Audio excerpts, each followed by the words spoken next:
Hey, Matt. It's beautiful fall day, man. Beautiful fall day, man. I've been decorating the front of my house.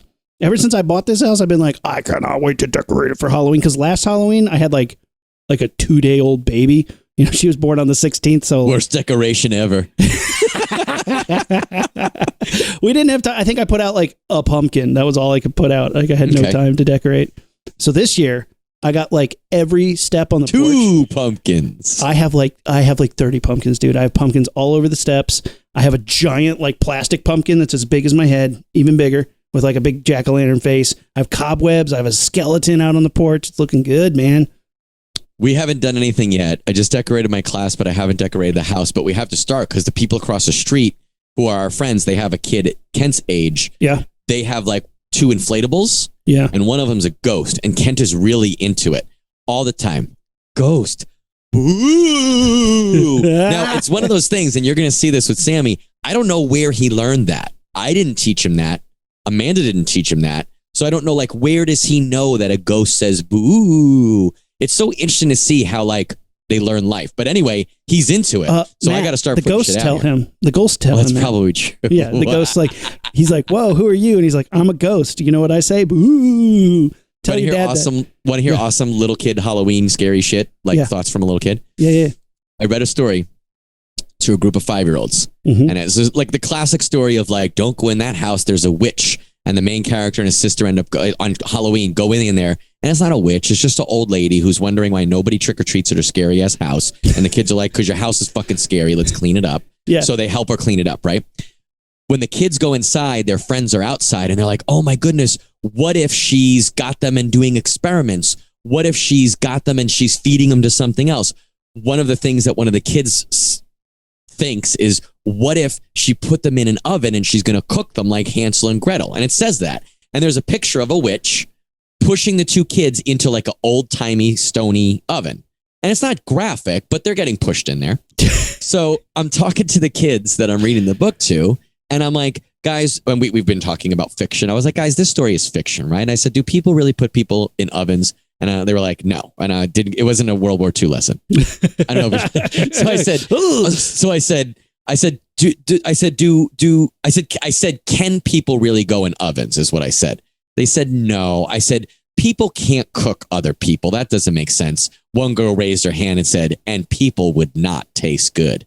And I was like, you're kind of thinking 2 steps ahead of me. But then I thought about it and I was like, but think about this, guys. Who has an oven in their house? Everyone raised their hand. I was like, can you put a person in there? Everyone went, no. Daniel said, and he said it just like this, but you can put a baby in the oven. And he said it just like that. I was like, oh shit, Daniel. Daniel, do you have any younger siblings at home? Your parents should probably keep Here, them away Daniel's mom. Today in class, I'm worried I may have implanted an idea completely by accident. When Daniel glued his backpack to the chair, I told you that was normal kindergarten behavior. However, you should probably hold on to your infant. I was dying, and it's one of those times that like I tried not to look horrified. I tried not to look like I was going to bust out laughing. I just had to be like, "That's true. A baby could fit in there, but would we put a baby in the oven?" No. Thankfully, Daniel said no. And that other girl was like, yeah, the other girl was like, aren't you idiots listening? I said it wouldn't taste good. I just want to hear some kid try to pronounce the word cannibalism. Doesn't taste very good. Oh, man. Well, we're off topic now. Let's get back on topic. So, yeah, Matt. we're talking about cooking babies. Launch Dad podcast, cooking babies. Here's a great recipe. Oh my God. We actually have a really good show today. This is going to be fun. This is actually a great show. We've had a good run lately, Matt. We didn't do a lot of interviews during the pandemic. We did a couple, but we've been doing some recently and they've been great. Thanks to everybody who listened to our Janice Chang episode. That was really cool. That was you a lot never of fun. know, when you're talking to someone, you never know how it's going to go. And it was great. Janice was an awesome guest. Thank you to everyone who listened. I hope you guys learned a little bit about lettering because that's something I think is like an unsung hero of the comic book world.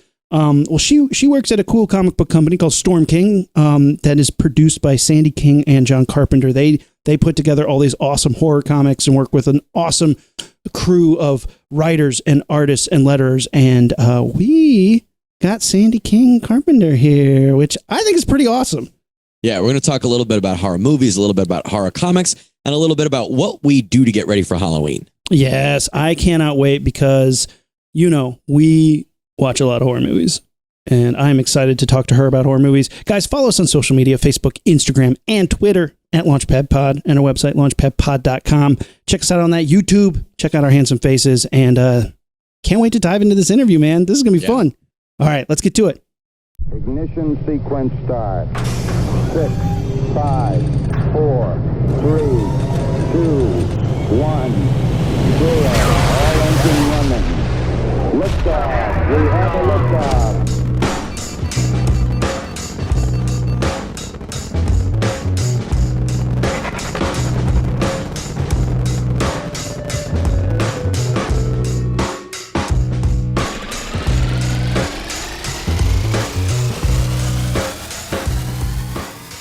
All right, welcome to Launchpad Podcast. I'm Aaron.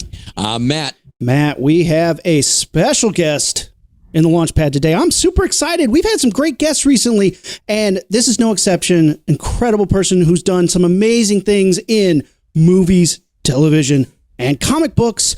Matt, who's our special guest? Who we got in the Launchpad today? We have the one and only Sandy King is here to nerd out with us about horror. Today, we're recording on October 2nd, so we're just kind of getting into that Halloween season, ready to get our scares on, ready to read and watch some scary stuff. And we have one of the masters with us. Miss King, thank you so much for joining us. Oh, my pleasure. Fun way to start Saturday. Right? I was decorating my house for Halloween. I started putting a bunch of spider webs on the house, some skeletons out, a bunch of pumpkins. I am so ready for the Halloween season. This is going to be great. Now, you've done some amazing things. You are a producer, a writer. You're a comic book CEO, editor, writer for Storm King Comics. Man, Matt, where do we start? There's so much to talk about. This is actually one of those things, and it luckily for us, it happens quite often where Aaron and I kind of have to narrow what we want to talk about, because we'll keep you here all day because you've done so much stuff. We could just talk about the things that you've touched for the next 5 hours. So we'll talk a little bit about some of the things that actually jumped out to both Aaron and I independently. You're not just a producer, you're not just a writer, you're not just a comic book editor or a publisher even. You're someone who knows horror and brings horror into those things. And I think one of the coolest things that I learned researching you is that you've said that horror is not a subject, it's a reaction. And I really thought that was a great way to frame horror as an idea. So I wanted to know if you could elaborate a little bit on that and speak a little bit more of that. And then I have a couple questions to follow up about that. Well, I think a lot of people try and define horror and say you have to have blood, you have to have killings, you have to do, various things. And I think that's a fallacy. Horror is how we react to something around us. So you can't just say, oh, I've got this cool scene where you stab someone and nail them to the garage wall. Well, if I don't care about them or it means nothing to me, I'm not horrified by it. It's just another thing you see. I think that horror is an allegorical medium for another story, another thing we're trying to say. And if we haven't built up caring about the person, the issue, or it's something that strikes us, you don't care. I think it's why often you don't have as visceral reaction as you might to, say, just a splatter movie, or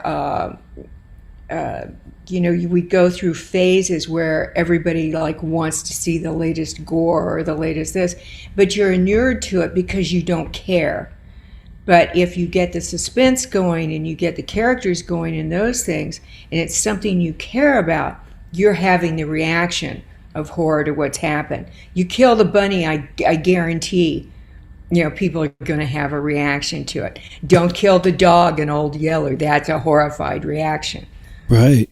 Right. It's interesting. It's interesting that you brought Old Yeller into that. My next question was going to be, if we think about horror as a reaction, I want to know you as a consumer of media, not necessarily yet as a maker of media. What is some horror that has given you a reaction, whether it was something you read or something you watched? Dario Argento can get me every time. Okay, fair. Because he is a nightmare visionary. So he has certain visions that will just freak me out and give me nightmares every time, more than almost anybody else. It's what he goes through, the surrealism of certain things. There's other kinds of horror that don't move me anywhere. But Dario will get me every time. You have a favorite or something that specifically, whether it's a movie or a scene, specifically gets you every time? Suspiria and his fixation on maggots. Yeah. You just sit there and go, oh, man. The maggots are so visceral. That's one that always gets me. And I love Suspiria.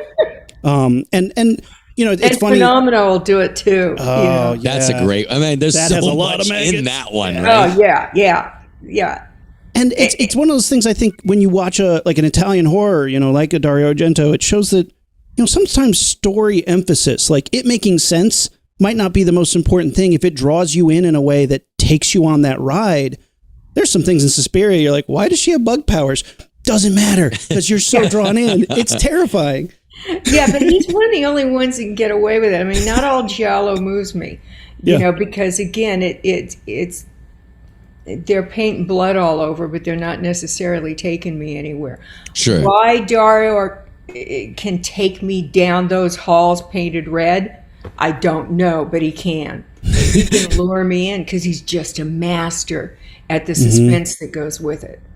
With that Goblin soundtrack too, Oh yeah, Goblin definitely goes there. Well, it speaks, like you said, the way he takes you down there because he is a storyteller that speaks to you, right? He also happens to speak to Aaron and I. There are some people who don't speak that language, and maybe the splatter is their thing. But I think it like you said, it's what you look for in the story. You're looking for characters that you care about, reasons that pull you into that story to make it more than just a way to kill an hour and a half. As a creator, what kind of, again, if we're thinking of horror as a reaction, as a creator, whether it's on the screen or on the page, a comic page specifically, what horror reaction are you hoping to give us, the audience, with a story? I'm trying to speak to whatever your fear is in you. We now do comics all the way from 4-year-olds up through adults, and you experience different fears at different ages. So like for little kids, I'm not trying to scare them, I'm just trying to let them in on the fun. Yeah. Sure. So there's bunny ghosts and things like that, just so they can feel not left out. You start hitting the 8 to 12-year-olds, and they want to feel empowered and not so at loose ends. But they're starting to experience loss and that kind of thing. And we've all been there. Yeah. You get to the adults, and it's more existential fears. And those are, as much as you'll have parents say, oh, my kid watches, Walking Dead, he'll be fine with it. Well, first of all, that's a soap, so there's nothing to be afraid of. You just have scary masks. But the kind of fear I'm appealing to and hoping to let people work out their fears through is more existential for the grown-ups. Yeah. It's issues of faith, life after death, bigger loss, and, who am I? And so those are going right over the heads of the preteens who think they're so grown up. Sure. They're just looking at the pretty pictures. Something that you brought up is the adult fears, and I've always said the best monsters and the best horror comes out of a real fear. Like the Babadook is a cool monster, but what makes it work is that it comes out of the fear of the mother that maybe she doesn't love her child like she should be, and I think that's so true. It's always amazing when you realize, like, why is this hitting me so hard? I just had a child this year. I have a 1-year-old coming up, and she, you know, you watching Rosemary's Baby as a teenager, you're like, yeah, the neighbors are creepy. I get it. You watch that with a pregnant wife, and it's like, oh, whoa. And you'll never look at that infant the same way again. No, it's amazing. But see, that's the kind of thing where when writers are bringing me stories, you kind of go, okay, but what are you trying to say? Why do you want to make this story? You know, who are you trying to connect to? Why is it important to you to make this story? Don't tell me it's because you always wanted to kill someone in the shower. That's not good enough. Sure. For me. You know, it may be good enough for someone else, but as an editor or a producer, I want to know, what is it that's driving you to talk and say this? So that's what I look for. And that's what I try and do when I'm writing, is figure out, okay, you know, every once in a while I have a really cool scene and no story to go with it. Right. You know, I had one of those in the current Halloween Nights that's coming up. And I sat on that fragment of story for, it's probably going on 10 years. Because I could never find, you know, it was a great kind of payoff, but I couldn't mold the right story that made it pay off. And so I just, it sat in the drawer. And then I finally had an aha moment where I went, a short story, idiot, this'll work. And you can make it twist around into... Find the vehicle that suits it best. That's awesome. I just didn't want to give up that wall of faces. Yeah. Right? I know this will work somewhere.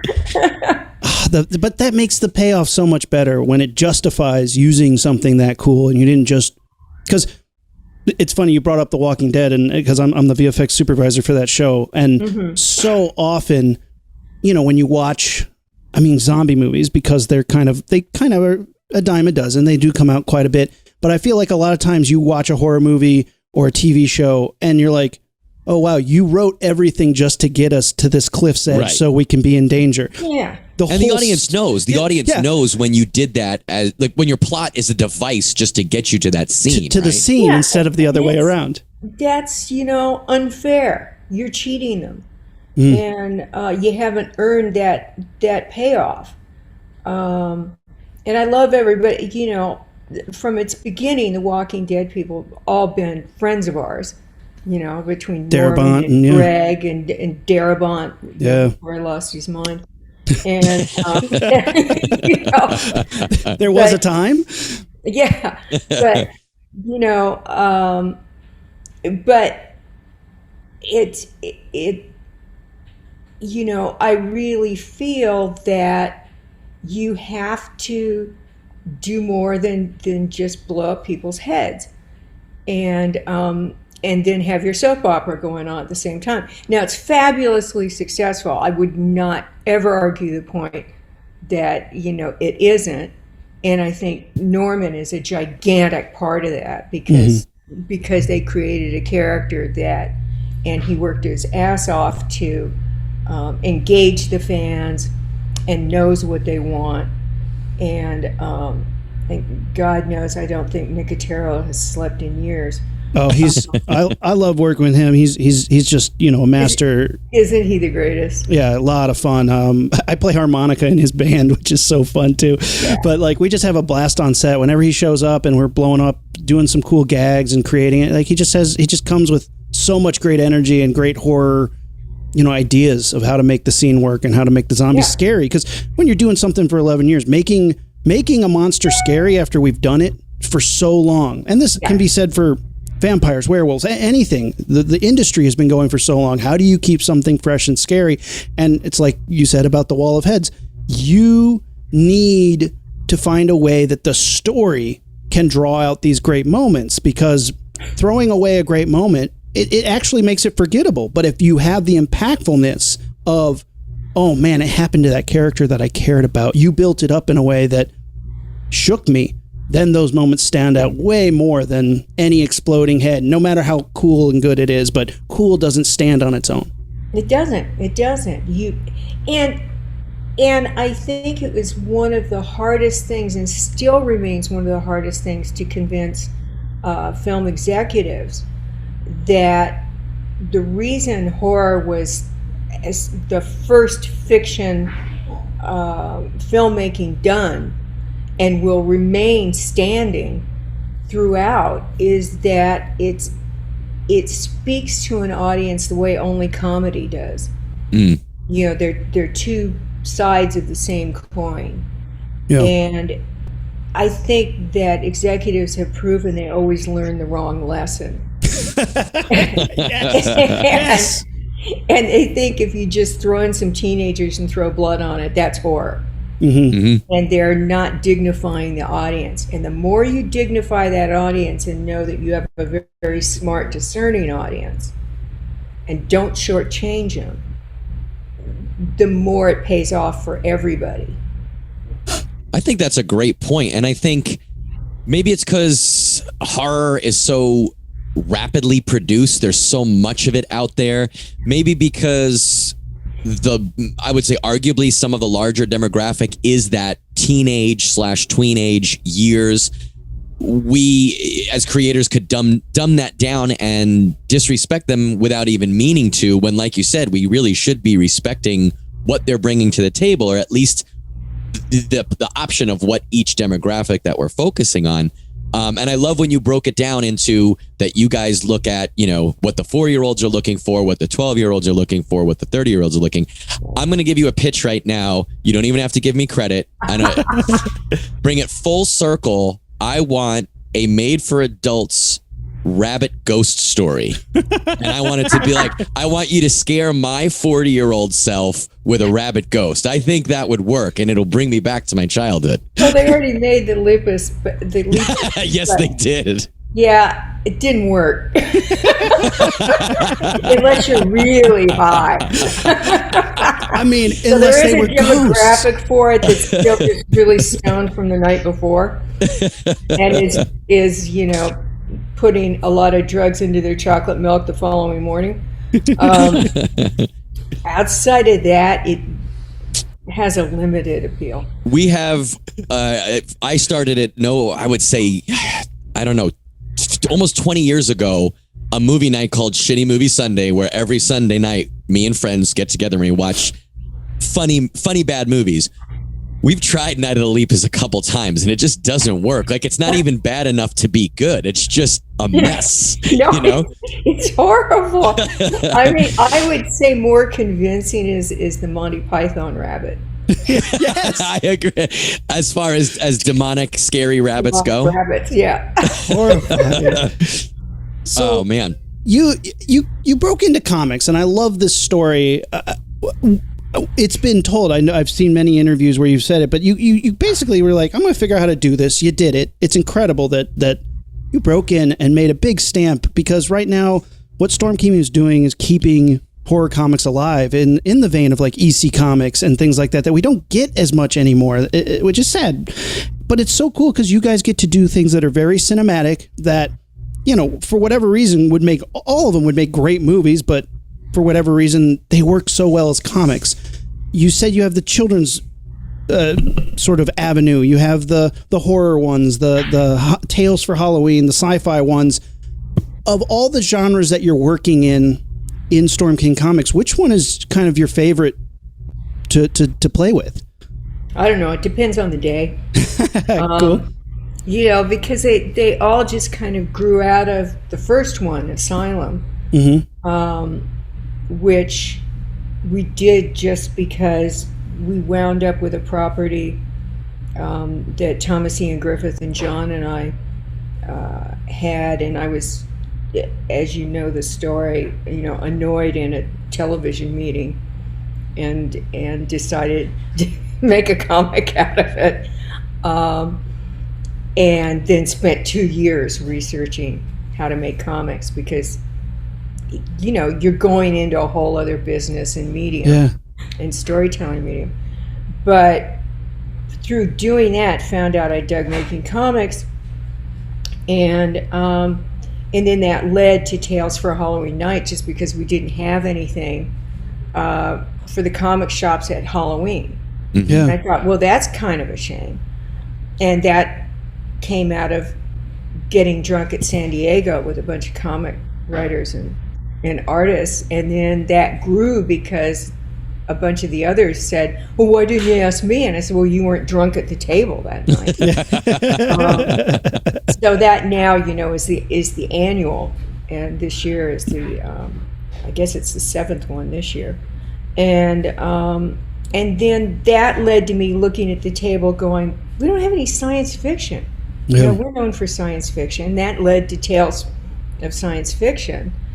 And then people kept having their kids with them at the table, all wanting, the pretty pictures from the other stuff. And I thought, well, why not try this out? And that led to the YA books. That Louise Simonson wrote the first one with Hyperbreed, and Steve Niles wrote the first horror one. And then we had littler kids. And it just kind of kept being like feeding the maw of what seemed to be the gap. So, it's just whatever's fun and whatever writer has a good idea, as opposed to being a brilliant business plan. But that's so fun. You guys get to do whatever you want. You're not beholden to how much it costs, because you can just pop out a comic book. If it works, it works, and then you can revisit or continue it. If it doesn't work, well, that issue was it was still content. Well, yeah, nobody's going to die on the operating table. I'm not a neurosurgeon. I'm making movies, comics, podcasts, things like that. No one's going to die over my decisions. Yeah. If someone doesn't like it, what? They were out $4. Exactly.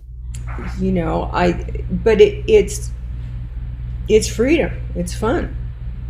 I mean, that's why we do the podcast. I used to, used to do shorts, and we used to shoot our own little television pilots, but that costs so much money and so much investment. I got a couple of mics, and we just yuck it up on a Sunday, Saturday morning, and it's like, well, whatever. We always said if no one listens, at least we're going to have fun doing it. Yeah. And people are listening, which is great. So keep listening, guys. Yeah, the comics are a fair investment. I don't have a yacht. Instead, I just burn money at the printers, and everybody else gets paid, and I just sit there and go, well, one day.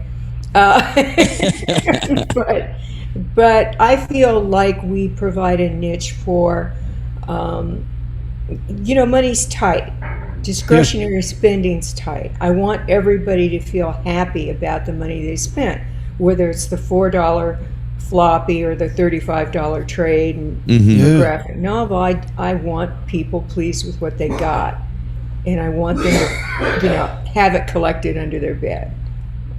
And now I think it's really interesting that you say that too, because I work with children. I work with 5-year-olds, and I love to get comics in their hand. As a huge comic person, I've started a huge comic book club and fundraiser at my school, and it's giant.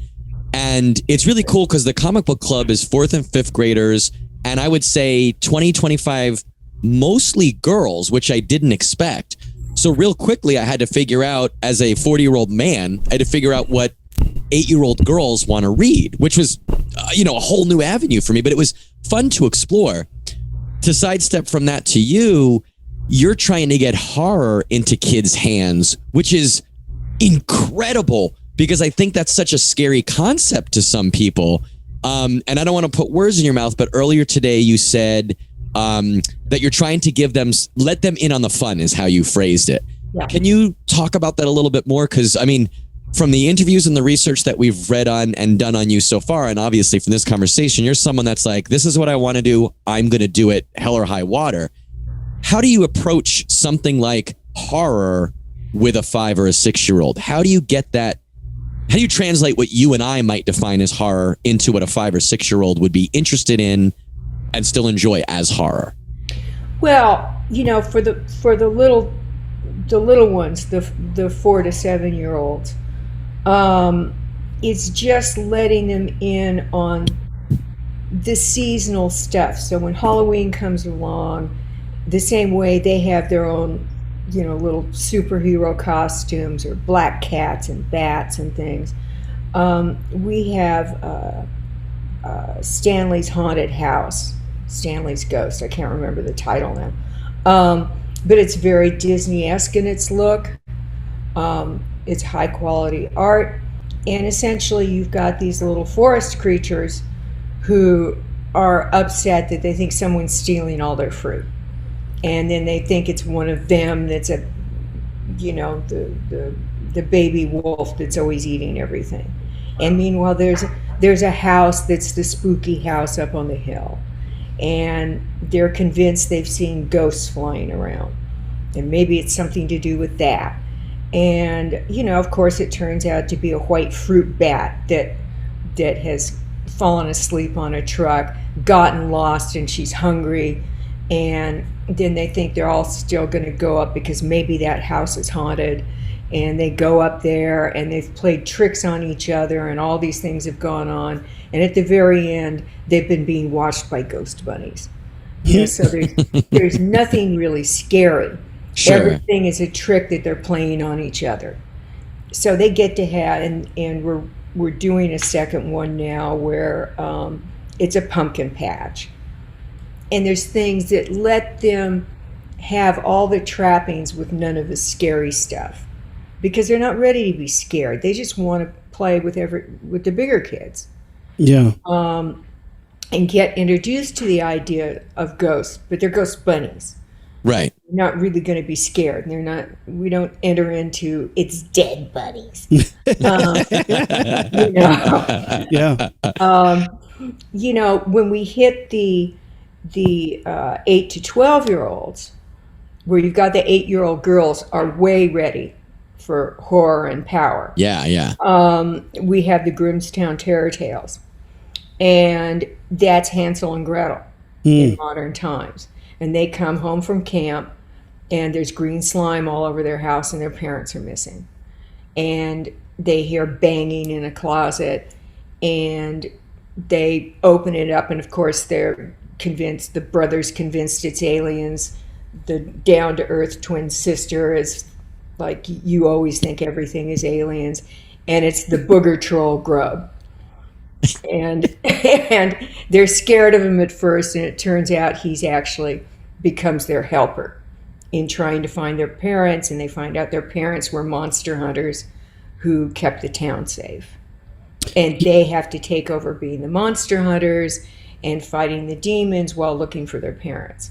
And they get big goo guns and all that kind of stuff. So they get to be empowered while they're having to deal with the fear of losing their parents. So they take a step into the things that are just starting to occur to that age group of the 8 to 12-year-olds who have maybe had seen illness, a little bit of death, separation. Maybe their parents are going through divorces, and that's the kind of separation they've had.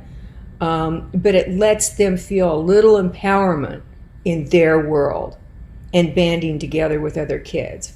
Like they're going to wind up being the Grimmstown Defenders in the next book. That's really astute, because like a lot of times I could never really pinpoint what I liked about horror as a kid, because I got into horror very young and really enjoyed it. But I think you're absolutely right. It's the stuff that empowered you and the things that made you feel like you were part of the good guys and not a victim of the bad guys.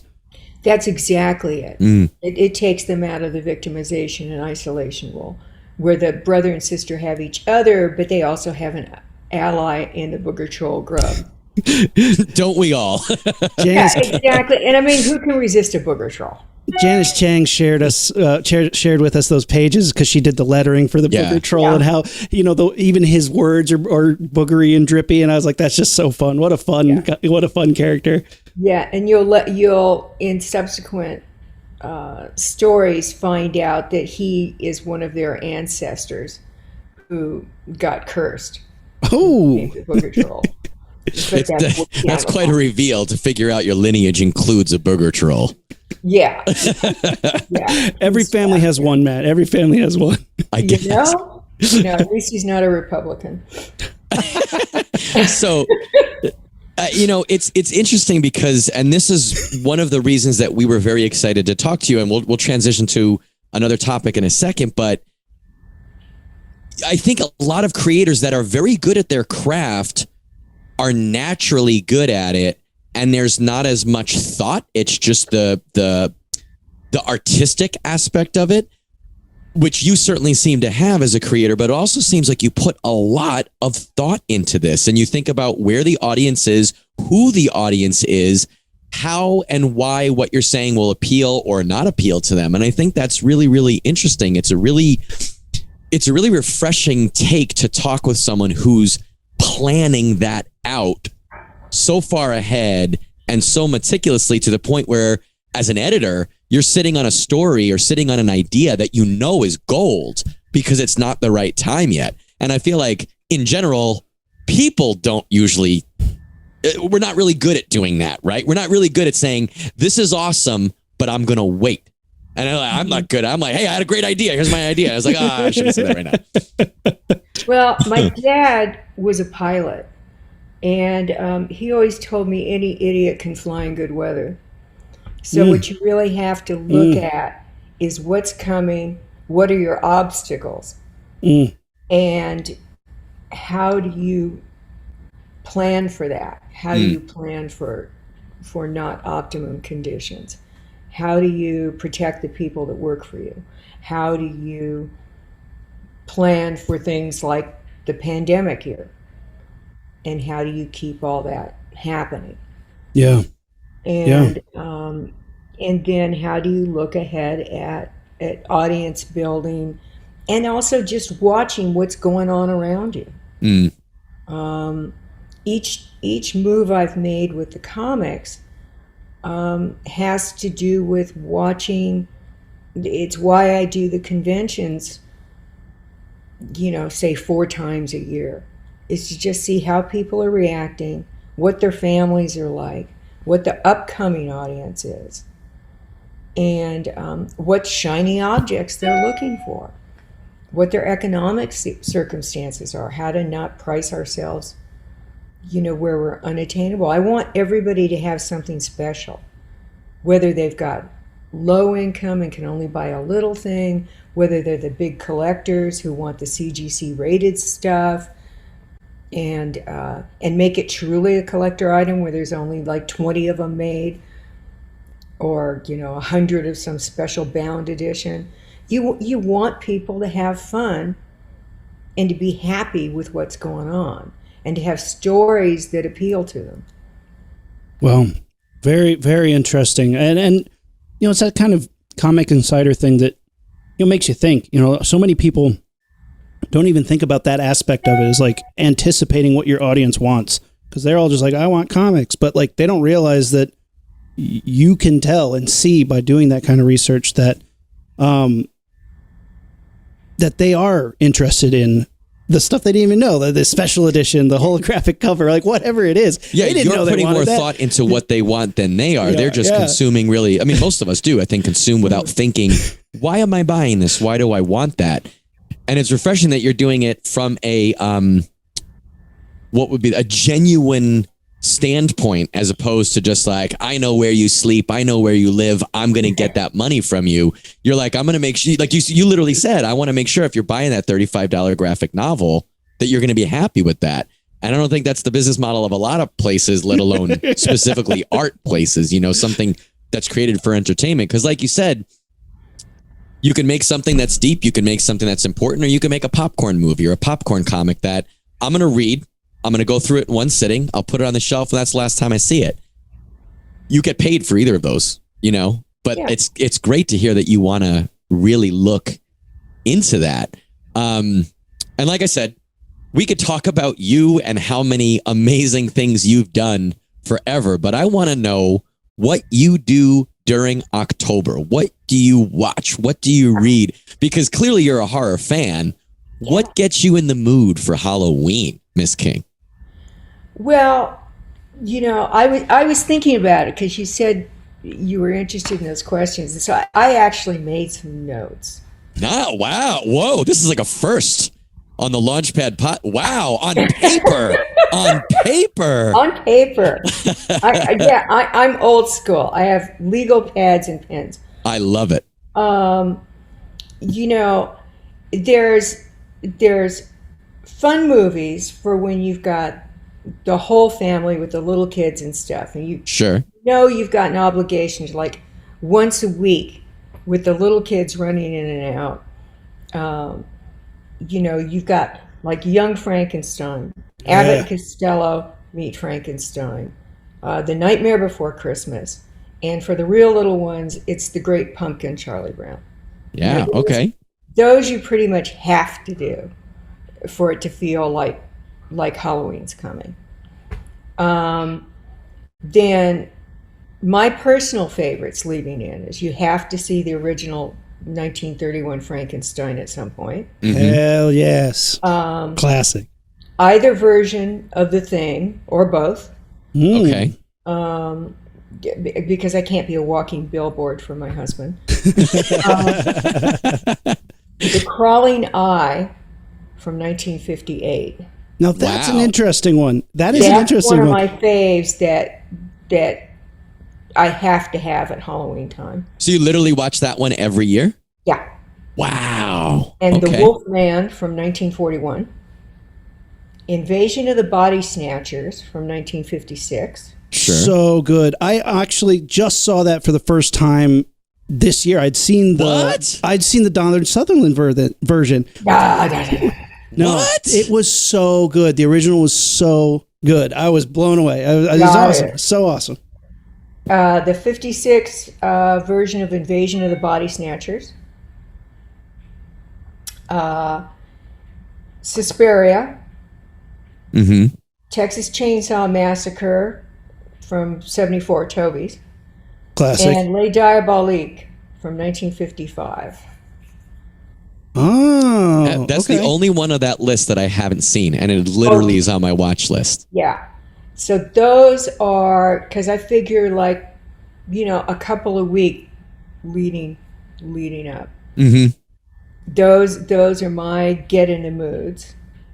All right. So you every year you kind of hit most of those or all of those? Okay, I hit all of them. Wow. Okay, so there's There's one on there I got to ask you about right off the bat, and this is very serious. What? Nightmare Before Christmas. Do you also watch that during Christmas, or is that a Halloween movie for you? It can fall either place, and it depends if I've put it into the rotation now that we have a granddaughter. Okay. Mm-hmm. So these things, those are the when people have their nieces, nephews, or kids over. Sure. Those are the ones I pick from for that. Otherwise, I don't care. Okay. So you're not taking a hard stance on that one. The hard stance for the family ones, those are the ones that get put in if because generally on weekends, at least one day on the weekend, the little one is over. Yeah. So that gets thrown in. That's okay, fun. that makes sense. Well, let's do this. Rumi, you said that you just recently watched Invasion of the Body Snatchers for the first time, right? The original, yeah. Yeah. And just recently, like within the last month or two? Yeah. All right, so that's one of my all-time favorites. I think I probably saw it in college for the first time. What about that movie resonated with you, Rumi, as a new time watcher? And then we'll talk with Miss King and see why it's a classic for her. Oh, it really captured something that I've, we feel this a lot. That, suddenly my neighbor's acting weird. Suddenly my friend's mom is talking about aliens and wizards fighting in the hollow earth. Like, we live in a time where truth doesn't seem to matter anymore, and that's horrifying because you don't know when your neighbor's just going to suddenly be like, well, the spaceships are coming, we got to wear tinfoil hats, and you're like, what? Like, the Invasions of the Body Snatchers was subtle about that. The people didn't seem to act crazy. They seemed to act very normal, but they weren't themselves.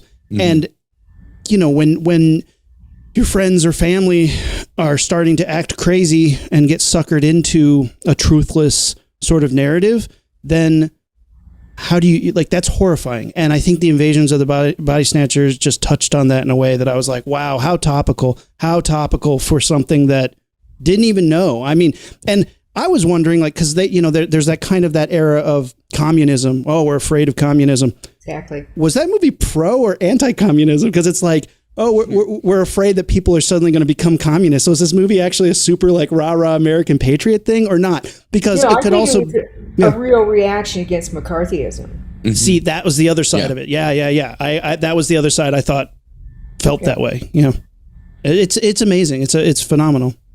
Yeah, and I think it's because it's subtler in its handling of it and a lot more below the radar. It's why it's my favorite of the Invasion of the Body Snatcher movies, which are all pretty good. But I like it because it's actually a little creepier and it feels more like today. Yeah.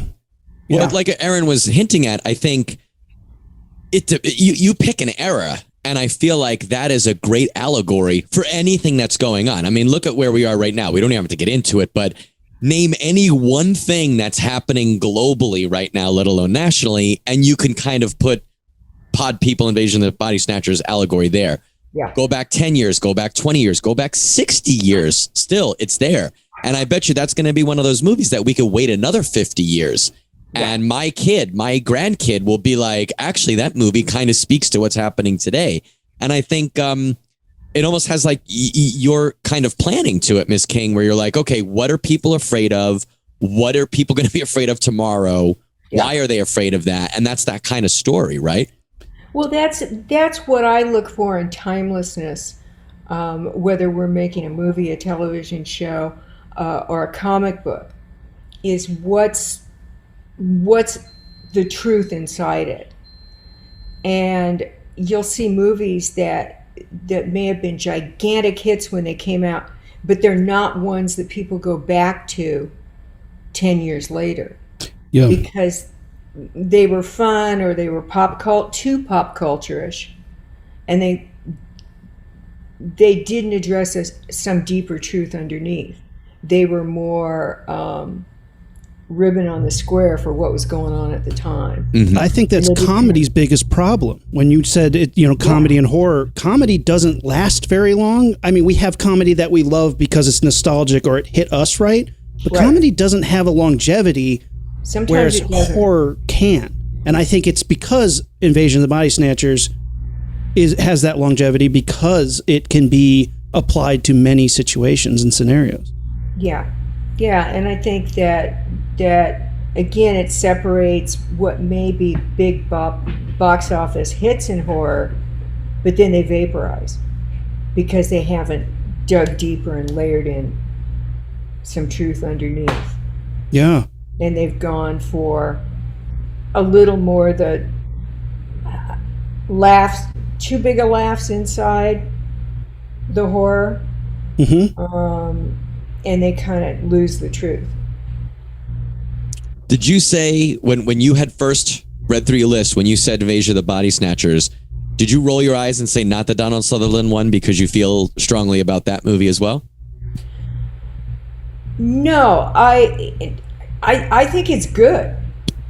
I just think it's a little, it's less subtle and therefore less creepy to me.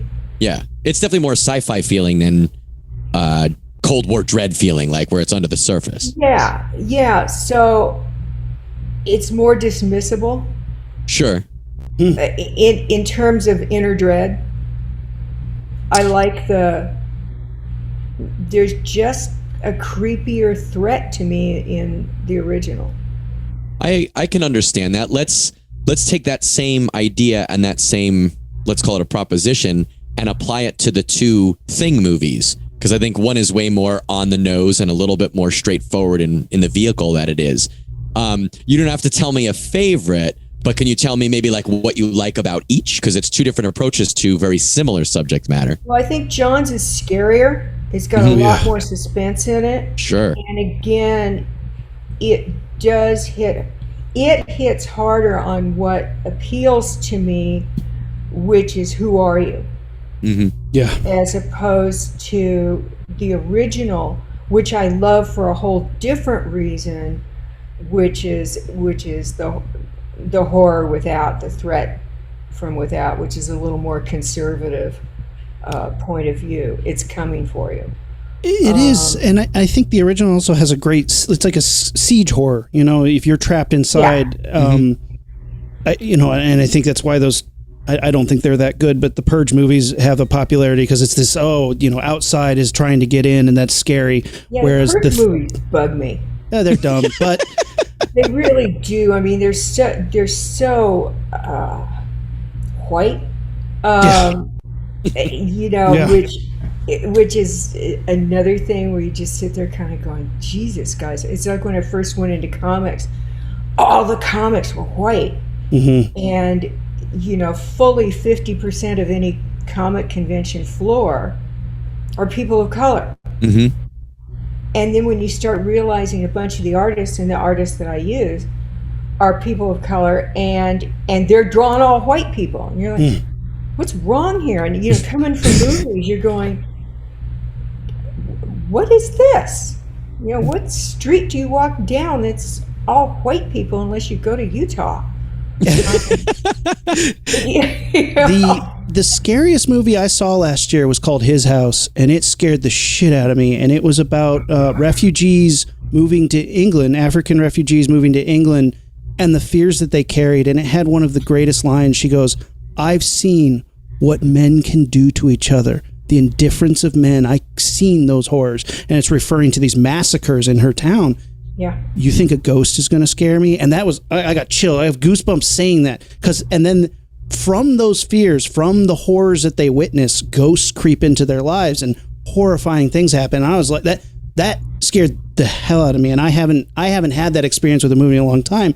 And to say that they were able to, the only way you can do that is from a perspective of a person fleeing war in Africa. We don't get that with a white person's story. And it's so awesome to have.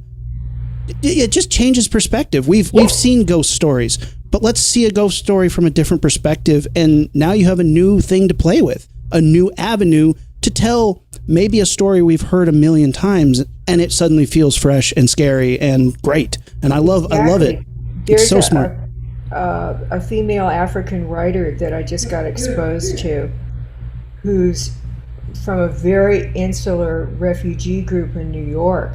It has a whole different occult set of stories and experiences, and this woman can write like gangbusters. Awesome. And I had an experience with dealing with the podcast platform that we're about to launch through in this next year, where I said, okay, and I'm going to bring in this woman's stuff. And they were like, oh, there's already a African horror podcast story out. And I went, like, you can't have two? Yeah. Wow. Boy, is this white New York elitism. Yeah. It's just there's a mindset that gets really weird to me. Different voices, different cultures, different, to me, those are the weirdest things I encounter as a producer with launching things. And that's one of the most fun things about the comics is I don't care, Yeah. It's like, why do people look at me oddly when I can't figure out what planet they landed from? That's amazing. I love it. That's so fascinating. And the thing, I mean, it's one of my all-time favorites. And I think it's so interesting that, John Carpenter's thing is now considered one of the greats, just one of the best horror movies. It's up there, top of the list. But Aaron and I once took a overnight bus from we were in college together in Boston, from Boston to New York to see Mr. Carpenter present that film. I think it was at the Lincoln. Yeah, it was the at Lincoln. We were so excited, awesome. And we were like, I don't know what, all of 20 years old, like 20 and 19 or something. Yep. We shared a bed that night, Rumi, just to see John Carpenter's The Thing with him the next day. It was amazing. But like that movie, it's wild to think that when that came out, critics were like, "Oh, it's just using gore." They didn't. Why did they not see the dread? Why did they not get it at first? That's what happens whenever you break new ground, and it's far more interesting to be on the bleeding edge than it is to be safe. Sure. It's not interesting to do what's been done. It's a lot. In all the things we do, it's a lot more interesting to cut new paths. Doesn't interest either of us to do what's already been stamped and presented. Why do it again? Sure. That movie always will hold actually both of them hold a special place in my heart, because when I was in like elementary school, my uncle lived about 2 blocks down, my dad's brother, and he was my godfather. And I like Rumi, my parents let me watch pretty much whatever I wanted. I was a pretty, I think, realistic and understanding kid. I knew it was fake. My parents weren't worried about it. That was my stay home from school because I'm either sick or pretending to be sick. And Uncle Mike had it on VHS. I didn't own it. I'd walk down there, borrow it from him, and watch it all day. And I loved it as a kid, elementary school. And I remember one day, yeah, look what it did. I remember one day my dad said, "Did you ever see the original?" And I was probably all of 10 years old. And I was like, "No, tell me about it." And he's like, "Oh, well, it's kind of like a Frankenstein movie. It's not like, like the Carpenter."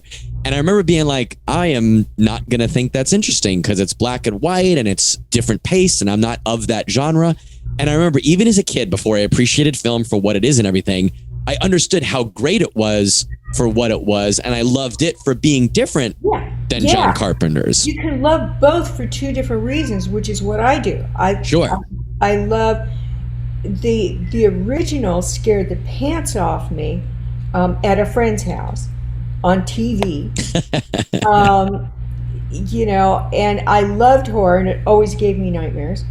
But I still loved that ride where I'd be behind the couch going like this, and that hand would reach through the door with the mattresses and everything. Yep. Just go, I'd lose my mind. I love it. Well, let's roll with that, okay? Whether it's from the list that you just read us or just in your life experience, what's a movie, to use your words, that either scares the pants off you or you still have to watch from behind the couch? So like, what's a lights on movie where like you're a grown woman, you know what the score is with the world, but it still scares you?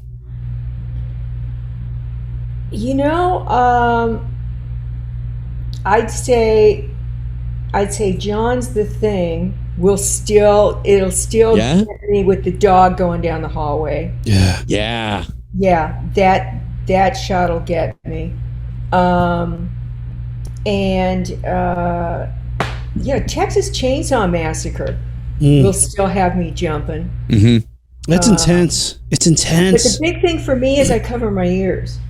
Because if you take away the sound, I can look at virtually anything. Oh, that's actually real. I should tell that to kids because that's actually a really smart way. And if you think about it, it's one of those things you don't realize your brain thinks it's just this, but really it's the experience, right? Yeah. Sound. 100%. Just smart woman, this one. Because I know what we do to make it worse. Rumi, what scares you, Rooms? What always will get that response no matter how many times you've experienced it? The Exorcist, man. That one will always get to me because grew up Catholic, Catholic school for 18 years. My parents didn't let me watch whatever I wanted, but they were fine with anything black and white, all the classics, Night of the Living Dead. I was so into that stuff. Oh, Night of the Living Dead. Yeah, I forgot that one. Good. Night of the Living Dead, that's another one that would be on my every time gets me list when the daughter's stabbing the mom. But anyway, we were at the video store and I was like, I want to watch a rated R movie. I'm old enough, Mom. I can do it. I'm maybe in 7th grade. I'm 12. I can do it. I want to watch a rated R movie. Please, please, please, please. And she's like, okay, pick a rated R movie. And I was like, bam, Exorcist. And they were like, okay. And I watched it and I was up all night. The covers just up to my nose, and every sound was like, what was that? And my mom snores a lot and sometimes screams in her sleep. So that night she was like, bah, bah, and I was like, she's possessed. Yeah. Losing. Did they watch it with you or did they just be like, here you go, kid, enjoy? watched it with me, and let me tell you, my parents were those, let's put it into context, what's happening in this scene. There's some awkward moments in The Exorcist. I was going to say, how they explain that crucifix scene. Yeah, they tried, and it was just horrifying. It just made it more awkward, and the more awkward it was, the scarier it was, because you're like, what is this movie going to throw at me next? And that one will stick with me forever, because it hit all the right notes. You know, to some people who see a movie too late, like there's plenty of movies that I'm like, I recognize that that's scary, but I saw it way too old, and it wasn't scary. But, you know, it hit all the right notes at the right time. That one will always stick with me. See, I remember the big debates. Which scared you, Jaws or The Exorcist? For me, it was always Jaws. You know, Jaws was scary too. I've always worried about the part of the ocean I couldn't see deeper than. Sure. And it was just always like, no, you know, shark's gonna eat my legs. That's, you know, the way it is. No, I'm not afraid of God, but damn. You know? You ever see a shark? Yeah. Get bit by a shark, you'll start praying. Well, that's one of those things too, right? If you think about, you know, William Friedkin and you know, Peter Blade making the novel, that was going to be my answer. I read that novel after college, and I remember turning the light off that night to go to sleep. And I remember being like, I'm fucking scared, and I'm a grown up, and I'm like reasonably sure that myself and no one I love is going to be possessed. But I was still afraid to turn the light up. I was listening to all the noise in the house. But, you know, Peter Benchley and Spielberg and Peter Blady and Friedkin, they approach those things differently, right? Yeah. Possession and, you know, there's some existential stuff there that's not on the nose possession, but how many people can relate to that openly versus how many people know that sharks are scary? And also, we don't see sharks a lot. They're under the water. That makes it way more scary. I think there's a better chance that you're going to get hurt by a shark than that someone is going to get sick to the point where they are doing things that I'm not even going to say possessed, but let's put it into context, right? What if they get sick to the point where you have to watch them deteriorate in a bed? I think you can kind of make that play of like a shark is kind of quote unquote scarier. Well, you roll a head at me out of a boat. Well, it's funny, actually. The first interview that we ever had on this show was Carl Gottlieb, who was the screenwriter with Steven Spielberg. He spoke at our college in, I don't know, 2001. And afterwards, I went up and chatted him up, and he gave me his personal email address. And until we had the show years later, I never reached out to him. And I finally reached out to him. And both on the show and at our school, he told the story that him and Spielberg used to go to theaters specifically to hear that part when he's underneath, Hooper's underneath swimming, and Ben Gardner's head pops out of that hole. And they would just be dying and rolling outside listening to that scream, because that does get the biggest reaction in the whole movie. Sure does. Verna did it in her swimming pool. Verna lived around the corner from me. And she just went, "You've got no scares." Boom. And it works every time. That's my favorite. And it's like, you love, like I go to draw a screening almost every year in a non-pandemic situation, at least. And they always do the like, who here has never seen Jaws? And you have like 30 somewhat hands, and everybody's like, oh man, I can't wait for that part. It works every time. Amazing. I want to touch back on Night of the Living Dead again, since you know, like I said, I mentioned, you said it was horrifying. What about that movie scares you? What about that is scary? Well, again, you know, the classic guys from that time, George, John, Cronenberg, they were all saying something else about society. Mm-hmm.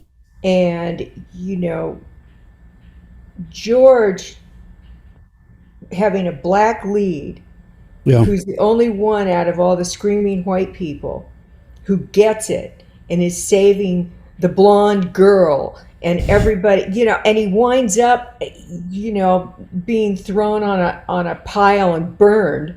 Yeah. You know, it's the wholeness of the movie. And the desperation. I mean, he has a great sense of desperation and isolation. Yeah. I just think astounding. The truck, as just everything that he manages to have, these isolated, hopeless situations, it's fantastic. It is. It's funny because we Still keep holds up. talking about these movies, and as we're talking about them, and I don't know if this is true for the two of you, but I keep getting transported to the first time that I saw each one very clearly. And I'm thinking of this one. For me, the part that stuck out, the scariest scene, and the ending obviously gets everybody, right? If you're not in the know before you start it, you can't believe that ending. Yeah. But there's a part about midway in the movie where everybody's kind of telling their experiences, and it's a way for the movie to explain to us, the audience, that this shit is global, or at least, national. Ben, the main character, is kind of remembering that he drove through a bunch of these zombies, and he says they didn't move. They just stood there. And he does this with his hand. And you can see, I think in that moment, that character is taking a breath. He's not hammering up nails. He's to like, holy shit, this is happening. And I remember that to me was more horrifying than anything else that happened in the movie, was imagining this guy in a truck driving through people. Not just that, but now he's recounting that, and his brain is like actually intellectualizing, like, hey, this is fucked. Like, the Processing fact that the those people grief, didn't move, this is something bad. And you can see he's not talking to anybody. He's just talking to himself.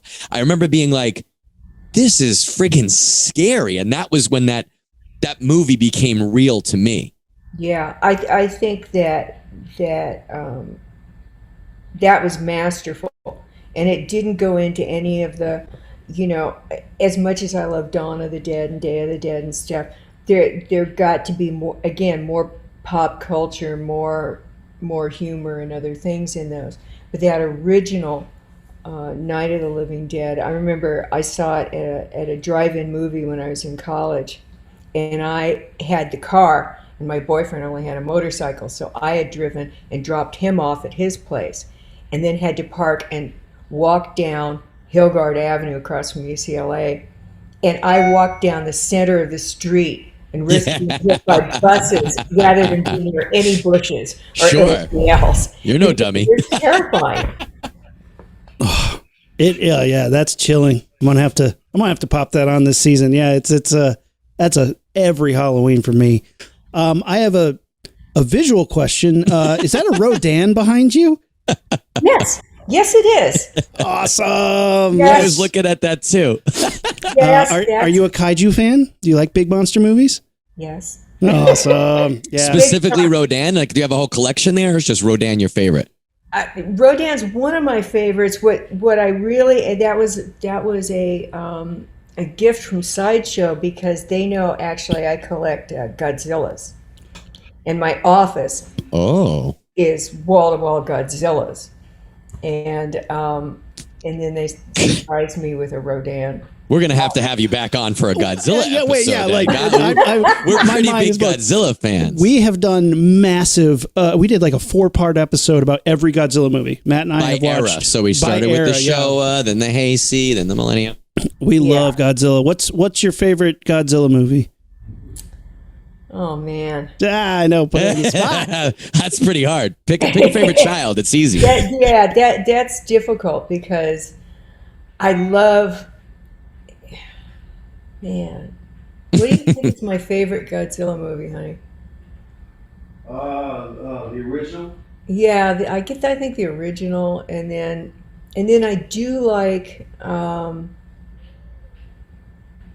like almost all Godzilla movies except for the idiot one where his head looks like a tennis shoe box. Where he doesn't have eyes, and he doesn't. It's like you can't make any connection to him. The Shin Godzilla. No, it's the American Godzilla. Yeah, the 1998 one. Yeah, that just sucks. Oh. Yeah. It opens like it's the Matthew gonna be Broderick okay. one. They're out. Yeah, it's horrible. Because you can't find Godzilla. He's just got this head like an anvil. And There's no. I like that the army literally can't find Godzilla in that movie. They lose him numerous times. Yeah, with helicopters. It's like, just go up. Just go up. We have had a whole discussion on that. The only part of that movie that's good is when they're at sea with the fishermen. Yeah. You know, that's going great. And you think, okay, this has got potential. And then you see Godzilla and you go, he's got a tennis shoe box for a head. This is ridiculous. He's got no eyes. You can't engage with him. Oh, man. He's not scary. It's so true. We need to do a whole Godzilla episode now. Would you come back and talk Godzilla sometime? Yeah. Would you enjoy that? Yeah, sure. Awesome. Can Mr. Carpenter hear us? Does he have a favorite Godzilla? He just did this. Tennis box head or no? I'm not interested. Playing Fallout. I love Fallout. I mean, that's amazing. We could talk Godzilla all day. I like anything that has King Ghidorah in it. I love that 3-headed dragon monster. Oh, yeah. I have. Actually, that's over there. Yeah. So Erin has a 1-year-old. I have a 2.5-year-old, and my 2.5-year-old is into Godzilla. You can see that Erin's wearing a famous monster shirt. We worked. I don't know how much they're doing now, but we worked with them a lot at Comic-Con for the last, 4 years, 5 years, and we've moderated their panels. So we have a ton of famous monster swag, and I have a Ghidorah versus Godzilla shirt. And my kid knows Ghidorah, and he goes, King Ghidorah, bad guy. And I said, that's right, buddy. And now we'll watch like the fight scenes, and he's at the point now where he can tell he knows Ghidorah, he knows Godzilla, he knows Gigan. He knows Ghidorah's sounds, like his vocalizations, more than any of the other ones, and he thinks they're hysterical. And I don't think he's wrong. I think he's correct. Well, yeah, I mean, part of the fun, with Toho movies is their absurdity, and but they rock. I mean, I love it. They absolutely rock. They destroy everything. They're just great. Have you gotten into the Gamera films at all? A bit.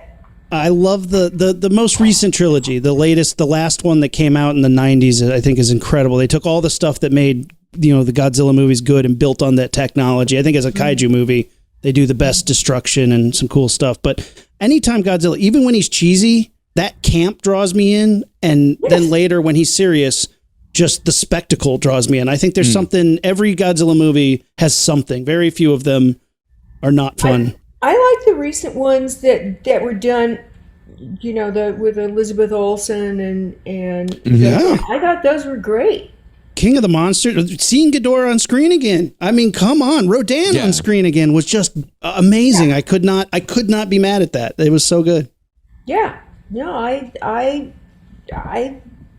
dug those. I thought they were fun. They brought back the threat, the destruction, a good story inside it. You got to root for everybody. It's enjoyable. It's like I don't think they're timeless classics for sure, but I think they hit the notes that the Godzilla movies are supposed to be. Like you said, the story is there, the fun is there, the destruction is there, the creatures are there, and I think all of us that grew up with that, there was a good nod in there from the filmmakers who were like, "Hey, I hear you, I understand you." I understand I'm treading on sacred ground here. I'm going to do my best. And I feel like we all saw and understood that, right? And it's got that kind of Jurassic Park technology in there, which brought it up to speed for everybody that just thinks they have to be too hip for the room. Sure. Yeah, that's true. Well, all right. So for real, we're gonna talk to you about doing a whole nother Godzilla thing, whether it's a retrospective or focus on a more specific topic, but that would be really fun. We got to keep getting ready for Halloween here. I got one final specific Halloween question for you, and then we'll call it a day here because we'll talk your ear. Well, we'll let you talk our ear off all day. All right. There's a lot of specifically Halloween movies, not counting the first one.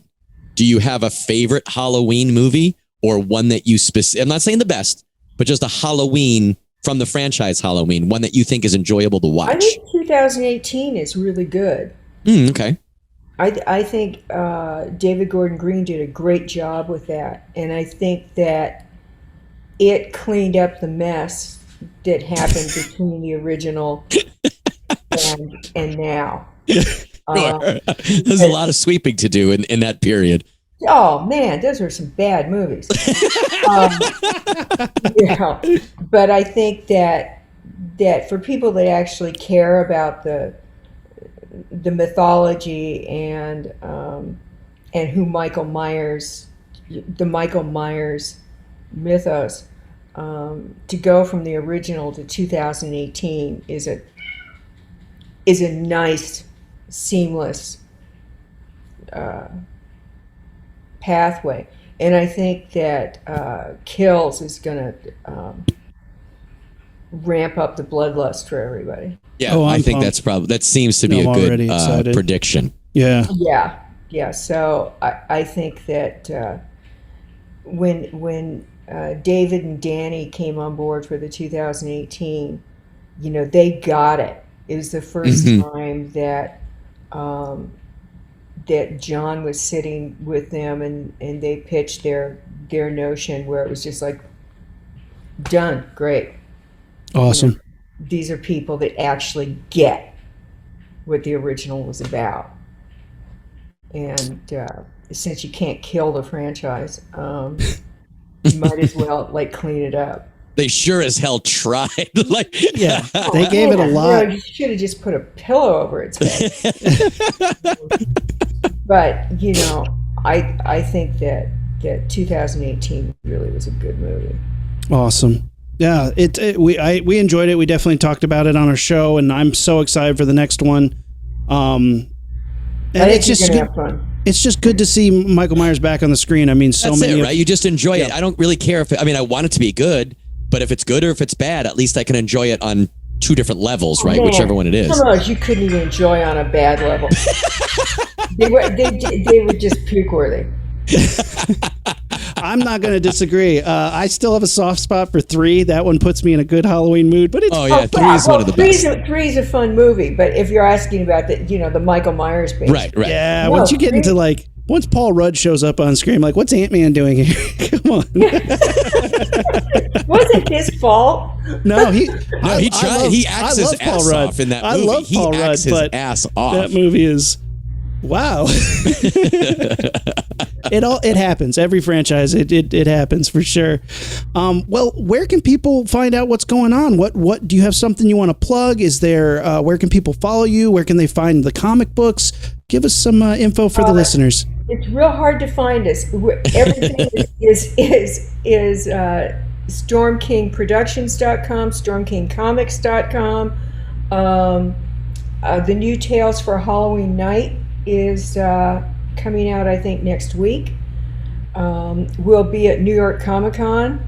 We're booth 3001. It's a 30-foot booth with a bunch of the writers and artists from Tales for a Halloween Night, and the writer of the Grimmstown Terror, Neil Edmonds, going to be there as well. What we have coming out right now, we've got David J. Scow's series for Tales of Science Fiction, Hell. So that's a good one to read for Halloween. We've got Tales of Terror. We've got 13 Horsemen by Nat Jones. That's a good one for Halloween. And we've got Second Nature by Calero. That's a werewolf story. It's a good one for Halloween. I also recommend anything by Joe Hill. I have nothing to do with it. Anything by Steve Niles, which we've got from him. We've got 3 books.